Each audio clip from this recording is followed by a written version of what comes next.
What's up, guys? Welcome to episode 35 of the Elephant Wire Podcast, the show we break down song lyrics and don't play you a damn second of the song because major labels are thieving babies that would sue us up the ass.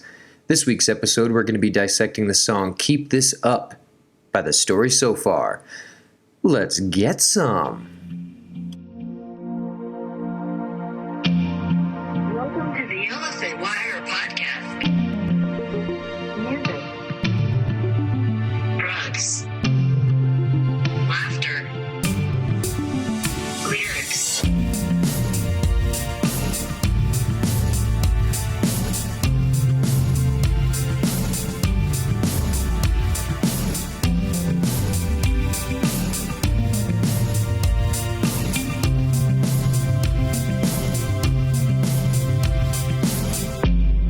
Welcome, one and all. Episode 35. We only have a few episodes left of season 2. It's been a fun time so far. Just like the story so far. No, it hasn't been anything like that.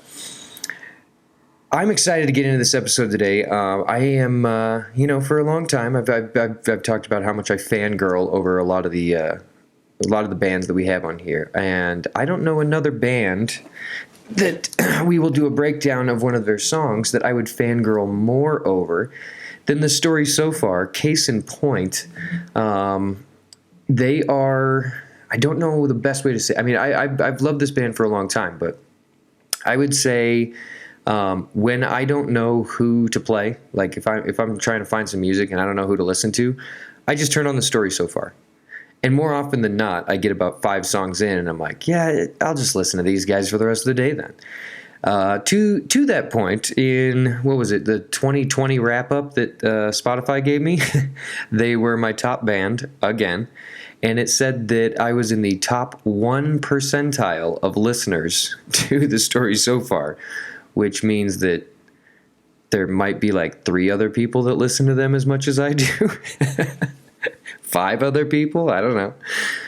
So that was pretty cool, and I kind of felt like a nerd, and was like, Jesus. Like, I mean, I know I love listening to these guys, and they're a great band, and I love their tunes, but yikes, that's a lot of playtime. But I had the opportunity to see these guys not too long ago. When I was living in San Diego, I saw them at the Observatory in North Park. And there are very few bands that I've ever seen that put on a show as far as just quality. I mean, just coming out on stage and playing and having the exact, just close your eyes, you feel like you got headphones on. It was absolutely outstanding. They're incredibly talented young men, and they've been doing this for a very long time. So I tell you what, let's get into it. A little bit of history about The Story So Far. They're from Walnut Creek, California. They were formed in 2007. Walnut Creek is about 20 miles, like not due east, but 20 miles east of Oakland, California.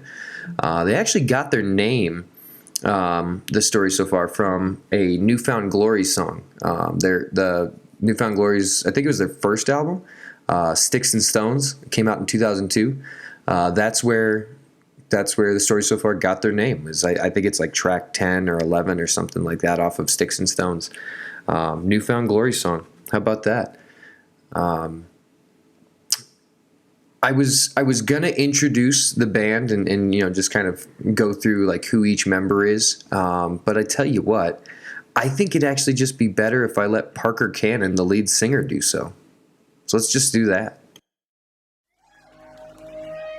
How's everybody feel, man? You good? Yeah? Real quick, I want to introduce this band. To my left is Will Levy. Behind me is Sir Ryan Torf himself. To my right are Kevin Geyer and Kellen Capener. And my name is Parker Cannon. We are The Story So Far.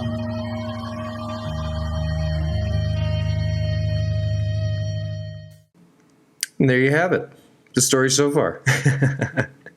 I got that. The Story So Far. That's a clip from a live album that they recorded in at the Wireless in Melbourne, Australia. I think they did that for Triple J in 2019. I just thought that would be, we can't play we don't play a clip from songs, but I can play an audio clip of just them talking. That's there's no rights there. They in the band's history, they've released 4 studio albums and 6 EPs since 2010. Like I said, though, they've been a band since 2007. They formed when they were very young. I mean, they were around 17 years old. Now, after they released that first EP in 2010, their original guitarist, I think it was rhythm guitar, he left the band to go to college. He was like, you know what, guys, this is getting really heavy, and we're I kind of just want to go a different direction. And he was replaced with Will Levy ever since, and they have had no other member changes since then. They've had fill-in members and touring members and things like that, but the band, like you just heard Parker Cannon introduce them, that's been the band since 2010, and they've been just out getting some. The song we're talking about today comes off of an album released in 2018 called Proper Dose. Now, the majority of our time is going to be spent talking, like from here on out, the majority of our time is going to be spent about this album and the difficulties that Parker Cannon had leading up to this album and writing this album, and then after this album. Parker is he's a pretty private guy. And whenever I was trying to find some different interviews and articles and things like that, I either found articles of people trying to fucking bash him because of, different things that he said or did or whatever it may be. I was really only able to find one article that he did with Kerrang magazine, where he actually kind of just laid it all out as far as like, here's where I was at and here's where we ended up. So I'm basically just going to kind of go through that article and kind of pick out the points that really make a difference for our episode today. So a lot of it I'll just be reading. A lot of it I'll be kind of prefacing or, pulling little but pulling little snippets of. But I definitely want to thank Kerrang magazine for having for having this article, because like I said, he's a pretty private guy. He doesn't and as we start going through this, you'll understand why. One thing that I just want to get out of the way right away is, as long as the story so far has been doing this, Parker basically felt like he was becoming like the pop punk, like, I don't know, like the not pop punk god, but like the pop punk, face. He was the guy that everyone was trying to be, and he did not want to be that at all. And he just started to pull away and pull away and pull away. So let's get into it. Parker Cannon tried to make himself disappear there for a while, for an extended period between 2016 and 2017. An intermediate time he struggles to pinpoint exactly. He cut himself off from everything, living as a recluse alone in his one-bed apartment in Walnut Creek, California. He'd pass the time doing a whole lot of nothing at all, except getting high on hallucinatory levels of cough syrup and pills. Now, it's funny that not funny at all, but the reason that this story makes so much sense, and as we start really delving into what had happened and how he ended up here, the song that we're doing today, "Keep This Up," is exactly about what we're talking about right now. So around 2013 is whenever Parker Cannon stopped doing interviews. It's been quite a while. So him doing this interview in 2018 after Proper Dose had come out, that's a good 5 years that he just did not do interviews. He wanted nothing to do with the actual scene or the press of the band or anything like that. He just wanted he wanted to just disappear. He wanted to just be in the background.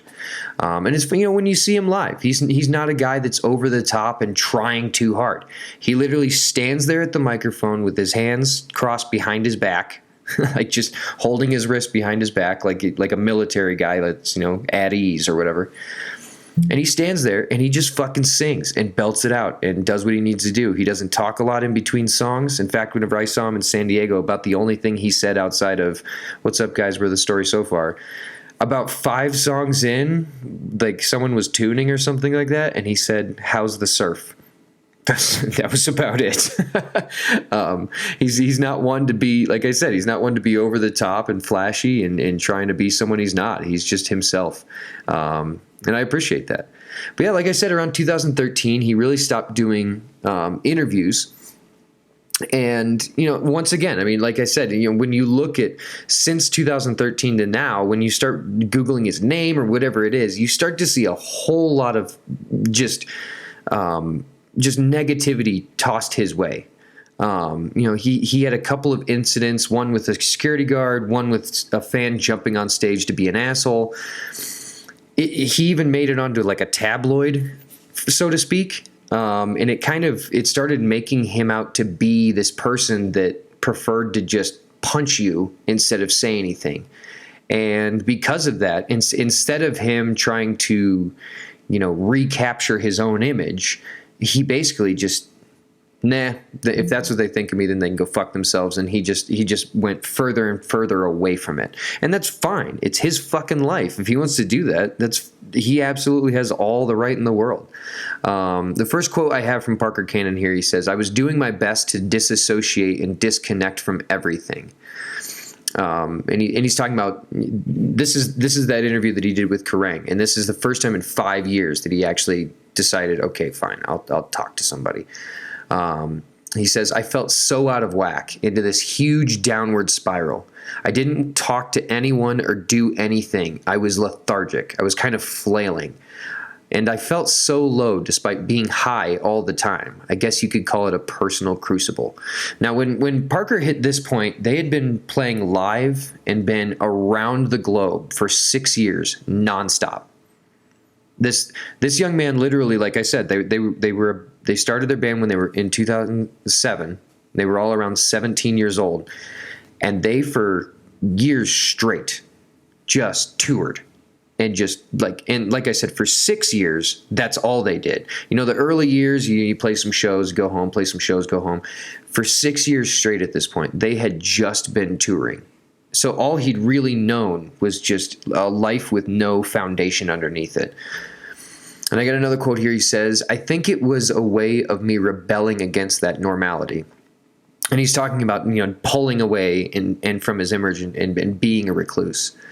And he says, "It was the burnout mixed with coming home and not being able to relate to the perfect little suburban area that I grew up in, trying to relate to my friends and my family and not being able to, feeling so different from them, and honestly being so different from them."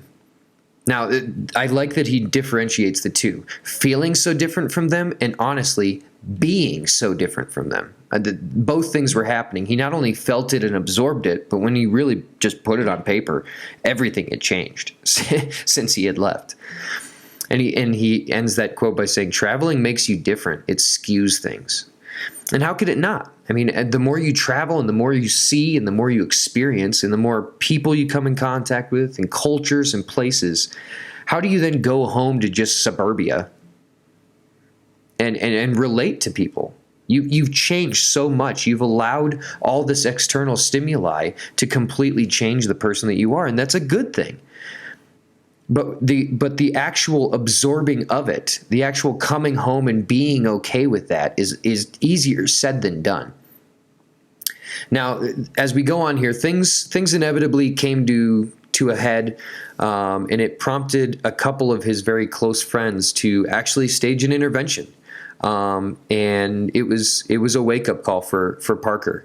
And that was when he really realized how far he had descended into this life. And he pulled himself out, and I have another couple quotes here about how him reflecting back on the experience and just being able to take that experience of basically an entire year of sitting in an apartment just drinking. Honestly, he was just drinking scissor. He was drinking codeine and soda, like Lil Wayne or one of those guys. I fucking love it. That being said, I don't love it, but I love his drug of choice. That's more so what I mean. But able to take all that experience and actually turn it into something so positive, like their newest album, Proper Dose. And he says here, it was like, holy shit, now I have something to write about. He had this moment of like, oh my God, like he whenever he went into this stage of depression, he felt so disconnected from music. And as we start going through these lyrics, he describes why and how. But after coming out of this and his friends gut checking him, like, dude, you need to pull your shit together. Like, you can't just sit in your apartment and drink syrup. Like, you got to do something productive. If you don't want to do music, whatever. But basically, the whole band was starting to feel that way. They talked constantly for about a year and a half, 2 years about, should we break up? Should we break up? Should we break up? And he says, for so long, I'd been searching for a proper dose of life, of music, of drugs, of whatever. It gave me this visceral energy to just write and to really pour it all out. And that's where the album that our song comes off of today is from. Proper dose. What is the proper dose of life and fun and friends? And how do you actually intertwine all of these things in a healthy way? And this entire album is Parker Cannon talking about how he was able to actually come to that point. And as we go more through these lyrics, we'll talk about different points as well. But our song today, Keep This Up, it is track 2 of 11 off of Proper Dose. It comes in at a good, short and sweet fucking punk song, 2 minutes and 26 seconds. So I tell you what, let's fucking get after it. Let's do this.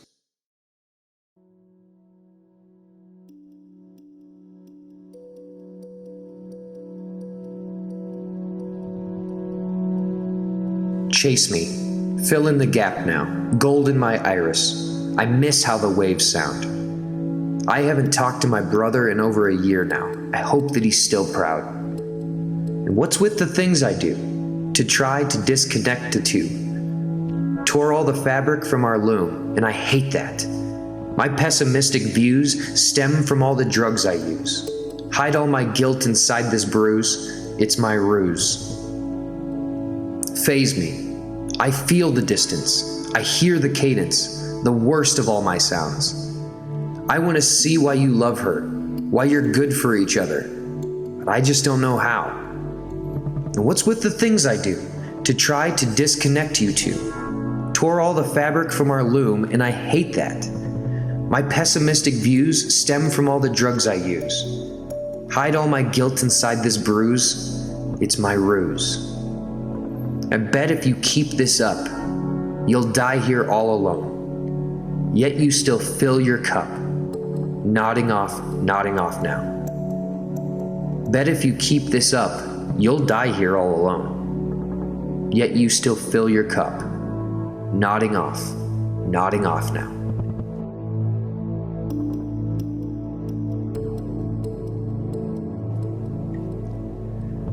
Parker's an open book when he's writing. Like we said at the very beginning, he's a very private guy. He's not one to be flashy or over the top. But his ability to take his feelings and his faults and his desires and his intuitions and all of those things and just pour them out on paper makes for incredible lyrics and incredible music. So let's just start going through these. Chase me, fill in the gap now, gold in my iris. He is chasing money and monetary gain. He has lost that passion, and it now it just comes. It had come to a point where it was just plain lucrative for him to just keep playing music. It wasn't fun anymore. He wasn't doing it out of passion. It was literally just he was making really good money. So why not keep doing it? Gold in my iris, as he says. And he says, I miss how the waves sound. I haven't talked to my brother in over a year now. I hope that he's still proud. He misses home, Walnut Creek in the Bay Area. He just wants simplicity again. Even something so simple as just being able to sit and listen to the sound of the waves instead of loading in, sound check, play a show, get on the bus, go to the next city, boom, boom, boom, boom, boom. Like you said, touring changes you. It skews things. It takes away a lot of those simplicity and simple pleasures that he had grown up around. And him saying, I haven't talked to my brother in over a year now. I hope that he's still proud. This could stem from a couple things. It could stem from, I myself, I have 2 brothers. There's times where we'll go a couple months without saying a word to each other. And then we'll go 3 weeks where all we do is talk. And then we'll go a while without talking. You know, brothers and their communication with each other is always different than say, even with a friend or with my sisters or with my parents or whatever it may be. So this could be due to that, where it's just been longer. However, it could also be a good chunk of it where his brother knows how his last year has been, where he's literally just been sitting in his apartment drinking syrup, not doing anything, not going anywhere, not seeing anyone, not talking to anyone. And whenever he says, I hope that he's still proud, you know, even though they're disconnected, he still hopes that there's some element of pride left there. He hopes that his brother can still look at his career and the things that he's built, and his brother can, you know, he wants his brother's approval, and there's nothing wrong with that.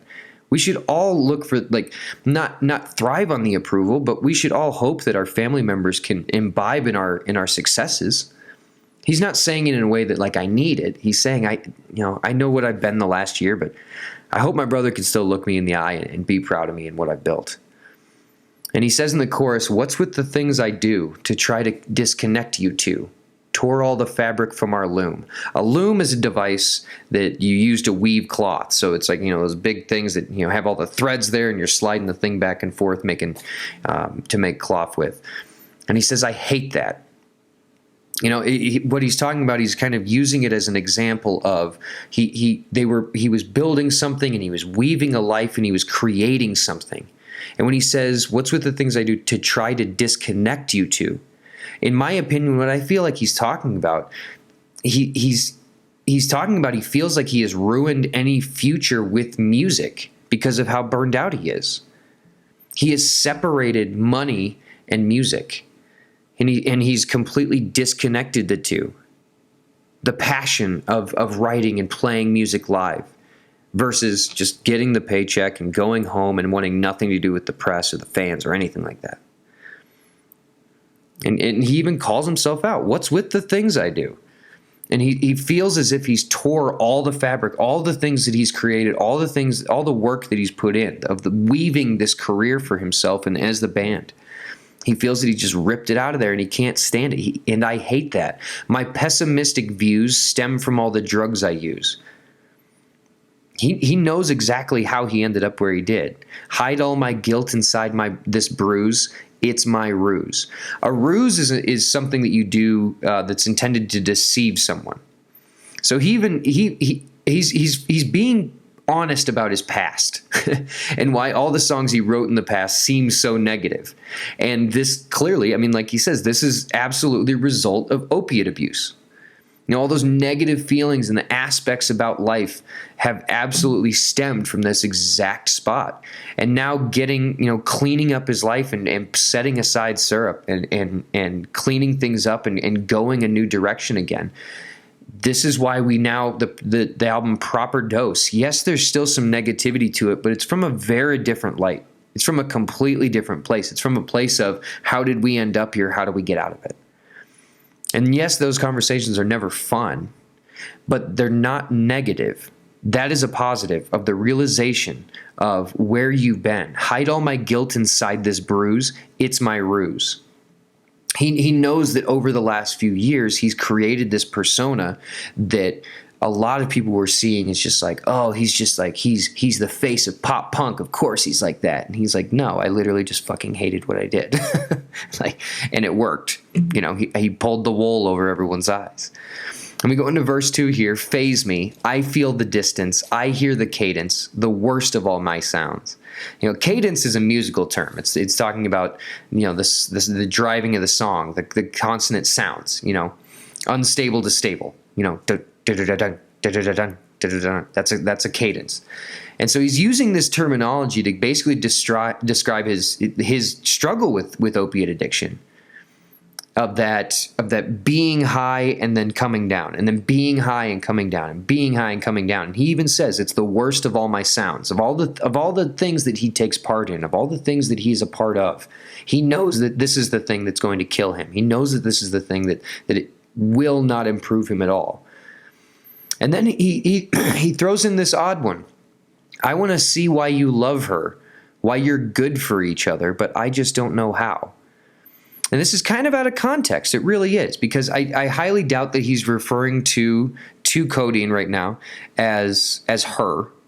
And this is not very standard procedure whenever we're talking about drug use, and we talk about rappers drinking syrup and things like that. It's never really referred to as her. So this really seems like that year that he spent at home again, not touring, that as he's trying to, maybe in a manner speaking, like when he first got home, he was willing to reconnect with old friends, and maybe even reconnecting with someone that in his, like, before that 6 years straight of touring, that maybe that there was something there. But after coming home, instantly, he sees her with that dude that he couldn't fucking stand. Like, oh my God, you ended up with him. And almost saying this to the guy, like, I want to see why you love her, why you're good for each other, but I just don't know how. This lost love that has moved on. Because like I said, it's very out of context. It's just a couple lines in the song. I don't for a second feel like it's filler or something like that. I absolutely feel like this is him just as he's going through all these crazy emotions of where he was at in his life. This is one of the things that, it was kind of on the forefront of his mind.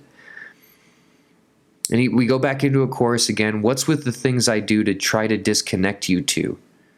That division of the passion for the music and just the job of playing music. Just the financial aspect of it. It pays my bills. I don't really give a shit. And then feeling tore all the fabric from our loom, and I hate that. He feels that it'll be really difficult for him to go back to that point where he was doing it for the passion. He was doing it for the love of the music. My pessimistic views stem from all the drugs I use, hide all my guilt inside this bruise. It's my ruse. He knows what he's created. He knows the monster inside himself that he's created. And he also knows that it's working, because a ruse is not only an attempt to pull the wool over someone's eyes, but it's also a very successful attempt of creating a diversion, of deceiving, of making people think that you're someone that you are not. And then we get to the bridge kind of outro of the song. And this is where we really boil down to, this is Parker gut checking himself, looking in the mirror. He says, bet if you keep this up, you'll die here all alone. Yet you still fill your cup, nodding off now. He knows that it's going to kill him. It's never a secret when someone falls into the cycle of addiction. It's not a secret to them at all. When an intervention takes place, all those people that are intervening on the behalf of someone they love, that person that they love is not finding out for the first time that they're addicted. That's not how that goes. And in an intervention's sake, the person that is struggling with addiction officially, right to their face, realizes, oh my God, this is how it's affecting the people around me, or holy shit, people do actually care and love me enough to, like, they don't want to see me kill myself. Because that's the only way it's headed. You can't fall into it, especially opiates. There's no good way to come out of that one. It's rough, man. And he repeats it again. Bet if you keep this up, you'll die here all alone. He's telling himself flat out, like, Parker, looking in the mirror, you're going to die if you keep doing this. And it's also interesting the way that he says nodding off now. Because it's nodding off as in, like, falling asleep. That cycle of just, like, wake up, drink some syrup, sit on the couch, fall asleep. Wake up, drink some syrup, get high, fall asleep on the couch. That cycle, the cadence, like he was talking about earlier, of that stable, unstable, just going back and forth every day, day after day after day. And he's talking to himself about this drug habit that he knows exactly where he will end up. But the funny thing, like I said, about saying nodding off now, when you're listening to the song, in fact, myself included, whenever I first heard this song, I thought he was saying not enough now, instead of nodding off. And I think it's a play on words. I really, truly think it is. That it's incredibly clever the way that he's saying it, because he's just saying what happened. But by saying what happened, he's also kind of giving the inclination of why I bet if I keep this up, I'll die here all alone, because it's not enough. It'll never be enough. And another quote that I found whenever he was talking about, I didn't want to sit here all day and talk, have quote after quote after quote about him struggling with addiction. But one of the things that I did see is he said that that year that he spent just sitting in his apartment, just drinking syrup, not talking to anyone, not going anywhere, not doing anything, barely eating. What he was in that quote, he was talking about the high that he was chasing was being on stage in 2010, 2011, the early days of the band, when they were just doing it for the passion of the music, when that's what it was. That was the high that he was chasing. So when he says nodding off now, he's talking about, yes, just what the drug is doing to him. But in that clever way of the wordplay of it, not enough now. He's literally saying, I've ended up here because I've lost what it was. I don't get that high anymore. It's not enough anymore. I need something else. And it's really, really beautiful to know how this story ended. That after good friends and good people that loved Parker came to him and said, bruh, you gotta stop. And once again, it was not a secret to him. Bet if you keep this up, you'll die here all alone. He knew exactly where he was going to end up. That he was able to take all that, kind of collect his thoughts, get life back together, get back together with the band and be like, guys, I've got it. I know where we're going from here. We need it, and that's how we end up with the album Proper Dose. That proper dose of life and friends and love and off time and work. Finding that proper dose of how everything can all mold and fit together in life. And this is an absolutely beautiful song, and especially when it gets to the end, bet if you keep this up, I love that portion of the song, the way Parker is singing it. He's always been one to sing with a lot of, he sings with a lot of, I don't know, vigor? It's like, he sings with oomph, he sings from the diaphragm, man, he's getting some. But when he gets to that keep this up portion, you can hear it. And it's not just him.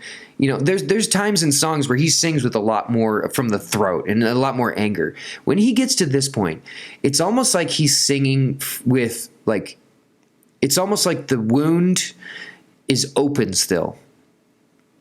You can hear it in his voice. You can feel it. Bet if you keep this up, you'll die here all alone. That memory is all too recent to him. Where he just was.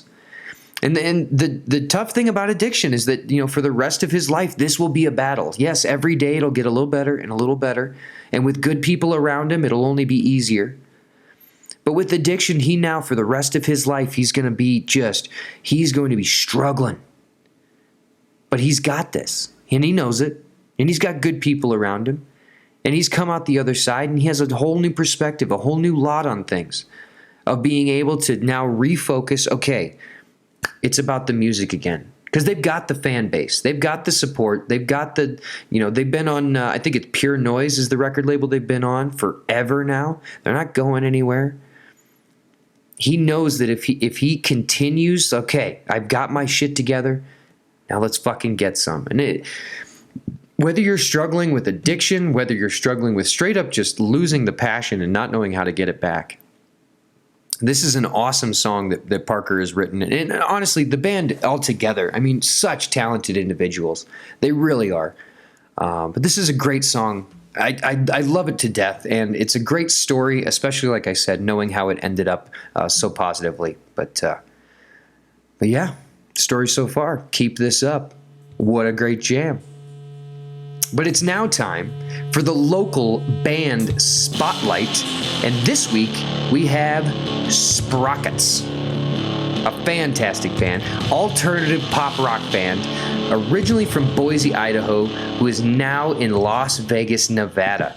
They're sticking to their guns, growing together to complete their goals and make their dreams a reality, taking their influences from bands such as the Deftones, the Used, Thrice, Alkaline Trio, Dangerous Summer, Blink-182, all over that spectrum of pop punk and early pop punk and where we've ended up now with the genre.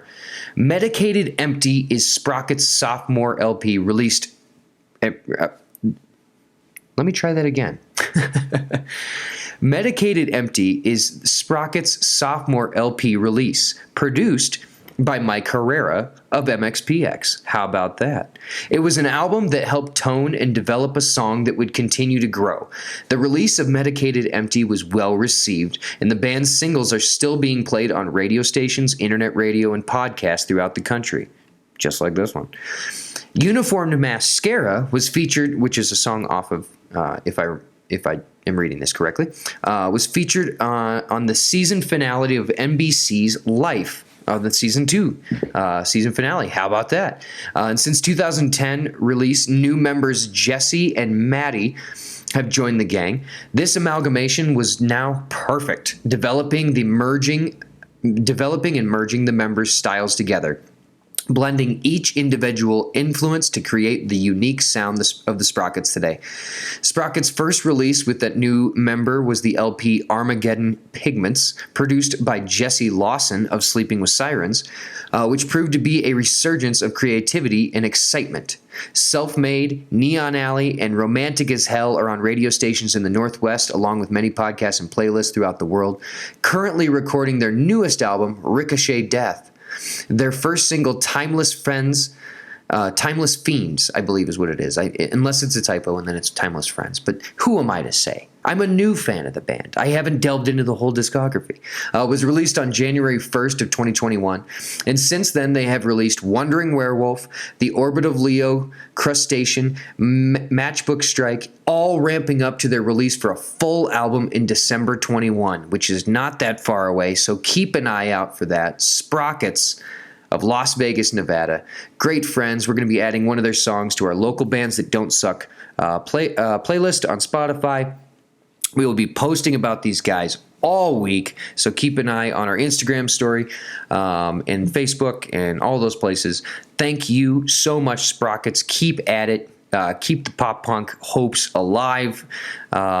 Story so far, a great song today with Keep This Up. I've been really looking forward to doing this song for a long time. This is one of my all-time favorite jams, much less Story So Far songs. Support local music, friends. Get out there, support local music, local bands, local venues. It's a good time. It really is. And if you like what we do here at the Elephant Wire Podcast, you can support us by going to anchor.fm/The Elephant Wire Podcast. You can support us monthly. You can go to theelephantwire.com and you can support us by picking up a sticker or a t-shirt. You can support us with a one-time gift. That would be absolutely sensational. We can always use some drug money. That would be dope. But for all of us here at the Elephant Wire Podcast, I just wanted to say fuck the suits. It's been a second since I brought up their stupid asses. There's been a couple things recently where they really kept their thumb down, and I just wanted to say go fuck yourselves to the suits. Yeah. That's about all I got. It's been a blast, friends. Keep this up. Story so far. I'm actually just going to go listen to Proper Dose right now. It's such a good album. It's a really good album. I'm also going to drink a whole bunch more coffee because I did my best to not show it, but I'm hungover as fuck right now. I drank about 27 High Lifes last night, which was dope at the time, but just it made getting up this morning pretty fucking rough. But we're up, we're moving, we're shaking, we're getting some. We'll catch you guys next week, friends. Fuck the man, hail Satan, hug your mom. Peace.